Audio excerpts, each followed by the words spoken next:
Russia is hosting African leaders for the first Russia-Africa Summit, and the two-day event will see more than 3,000 delegates prepare deals and discuss topics from nuclear technology to mineral extraction. While President Muhammadu Buhari, Nigeria's president, is one of the 43 African heads of state attending in person, all 54 countries are sending representatives.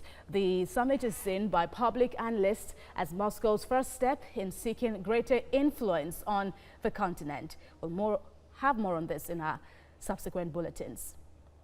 Well, let's get a fresh perspective now, bringing in African Affairs Analyst Ademola Oshodi. Thank you very much, Mr. Oshodi, for joining the news at this time. So what are your expectations for this Russia-Africa Summit?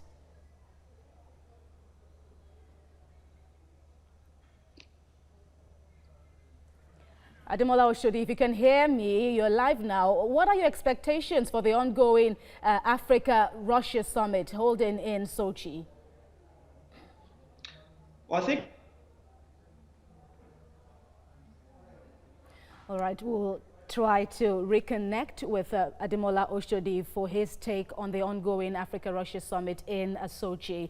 In the meantime, all right, we can now connect with Mr. Oshodi at the moment. Thank you for joining us, Mr. Oshodi. So what are your expectations for the ongoing summit in Russia?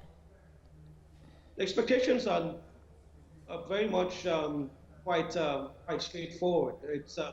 It highlights Africa, African countries. It puts us stronger on the global stage, and it just makes us feel as if we're a bride that everybody's seeking to court. We've had the Chinese summit, the American summit, the Japanese summit, not the Russian summit. So Africa is definitely a continent that is, people are paying attention to.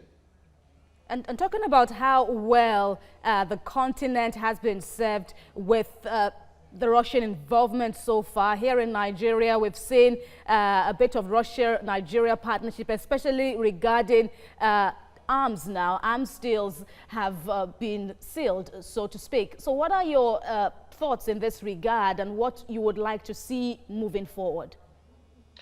Thank you. Well, I hope it goes beyond just arms and military equipment. Russia is a big player in oil and gas. They're quite advanced in their the oil industry.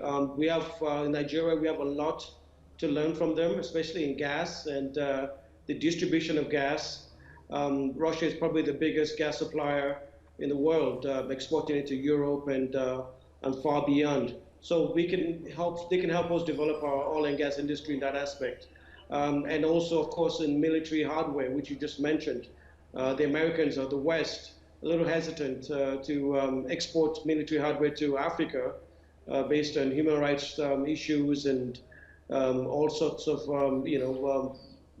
not too strong institutions. So Russia, the Chinese are generally more, blind towards things happening in the continent and see things more from their own strategic interest rather than more of a moral perspective.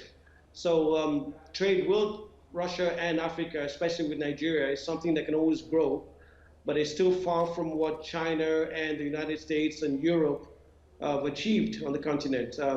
Russia does not provide aid or financial assistance. It's new to them, so hopefully this will bring more attention towards the needs of Africa. All right, Ademola Oshodi, thank you very much for your contributions on TVC News.